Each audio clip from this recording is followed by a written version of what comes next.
জীবের বিপদ জারণ বন্ধ করো বলে আকুল ক্রন্দন ভগবানের পায়ে তোমাকে পাঠাতে হবে। সেই ক্রন্দনের রোলে জগতের প্রত্যেক সদাত্মার হৃদয় কেঁদে উঠবে এবং যিনি এই বিপদ গমনোদ্যতা যুবতীকে রক্ষা করবার উপযুক্ত, তিনি ঠিক সময় মতো এসে একে রক্ষা করবেন। ওষ্ঠ তোমার চুপটি করে থেকেও অনেক কথা বলতে পারে, মনটি যদি অবিরাম নৈতিক বিপদাপন্ন ব্যক্তিটির জন্য আর্ত চিৎকার করতে জানে। স্বেচ্ছায় ঘনিষ্ঠতা বাড়াইও না। শ্রী শ্রী বাবামণি বলিলেন, আমি অবশ্য তোমাকে একটা সাধারণ নীতির কথাই মাত্র বলেছি।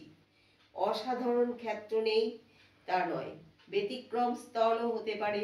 জগতে বিচিত্রতা কম নয়, সেই সব স্থলে নিজেই হয়তো ছুটে যেতে হবে। যোগ্যতর ব্যক্তির আসবার জন্য প্রতীক্ষা করা হয়তো ভুল হবে, কিন্তু তুমি যে নির্দিষ্ট ঘটনাটির কথা বলছো তার সম্পর্কে সাধারণ নীতি প্রযোজ্য। অবিরাম ভগবানকে বলো, এ মেয়েটি ভক্ত হোক, শান্ত হোক, সুশৃঙ্খল হোক, অচপল হোক, তাতেই এর কল্যাণের পথ খুলে যাবে। তুমি তার কাছ থেকে দূরে থাকো, চেষ্টা করে যত্ন করে ঘনিষ্ঠতা বর্ধন করতে যেও না। আপনা থেকে যদি ঘটনাবলীর এমন আবর্তন আসতে থাকে যে তোমার চেষ্টা নিরপেক্ষভাবেই ঘনিষ্ঠতা হয়ে গেল, তখন বরং তাকে প্রকৃষ্ট সদ্ব্যবহারে আনবার চেষ্টা করো। বিছানায় বসিয়া নাম জপ। দ্বিপ্রহরে একটি ভদ্রমহিলা শ্রী শ্রী বাবামণিকে জিজ্ঞাসা করিলেন যে কেহ ঘুমাইয়া থাকিলে তার বিছানায় বসিয়া নাম জপ চলে কিনা। শ্রী শ্রী বাবামণি বলিলেন, চলে। এ ঘরে ঘুমন্ত জাগ্রত মানুষ, বিড়াল, ইঁদুর, আরশোলা সকলের এতে কল্যাণ। তবে সংকল্পের জপ চলে না। সে জপে সর্বজন স্পর্শবর্জিত ও সংস্রব বিরহিত ভাবে বুঝতে হয়। সংকল্পের জপ?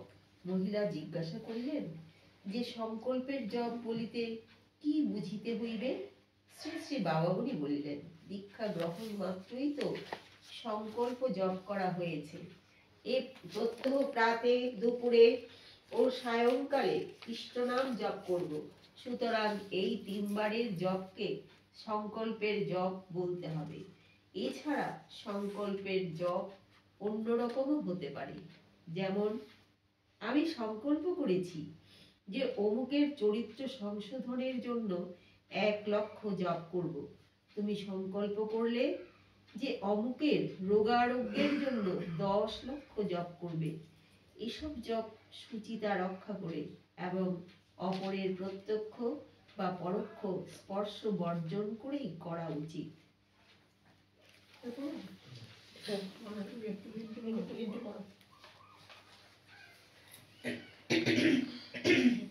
দেশ পর্যটনকালে জপ।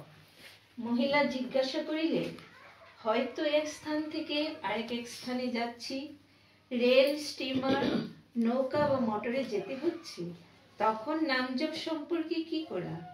শ্রী শ্রী বাবামণি বলিলেন, আমাদের সাধনে এই বিষয়ে কড়াকড়ি নেই। জপের সময় হয়েছে তো জপ শুরু করে দাও। রেল বা স্টিমারের ভিতরে যতটুকু অপরের সংস্রব বর্জন সম্ভব তা করো, কিন্তু সময়কে বৃথা অতিক্রান্ত হতে দিও না।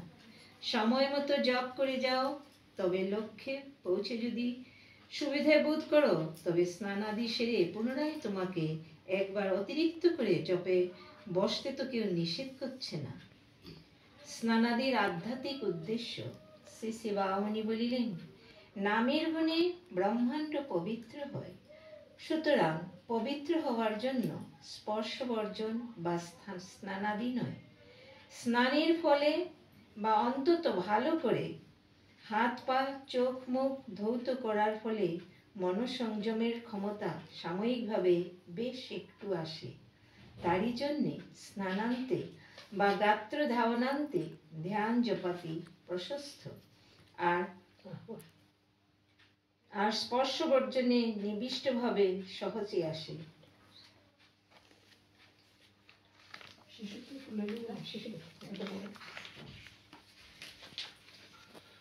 শিশুকুলে লইয়া না মহিলা জিজ্ঞাসা করিলেন, শিশুকুলে নিয়ে নাম জপ ধ্যান জপ করা যায় কিনা?